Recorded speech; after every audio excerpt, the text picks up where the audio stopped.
बिस्मिल्लाहिर्रहमानिर्रहीम। पहले आज मैं फिर आपसे ख्वाहिश करूँगा, इन सारी साजिशों के पीछे पाकिस्तान और वतन से नफ़रत और वतन से गद्दारी है।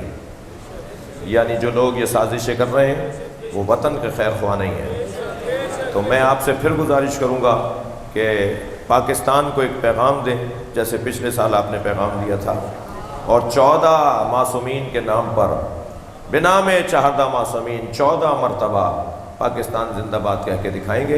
एक पैगाम ये होगा कि हम पाकिस्तान में आज़ादार हैं और हम सांस लेते हैं तो दुनिया सांस लेती है। तो हम आज़ादारों को किसी तौर पर किसी तरह की कोई, हमारा मकसद जो है वो रोशन है। हमारा कोई और मकसद नहीं है सिवाय हुसैन पे रोने के। हमारा कोई और मतलब नहीं है सिवाय अहले बैत की अज़मत और फ़ज़ाइल को पढ़ने और सुनने के। लिहाजा मैं गुजारिश करूँगा कि चंद जवान यहाँ से नारा लगाएं और आप जवाब दें। और पैगाम है ये, और बाकायदा मौक़िफ़ का इजहार हम कल की नशिस्तों के बाद करेंगे।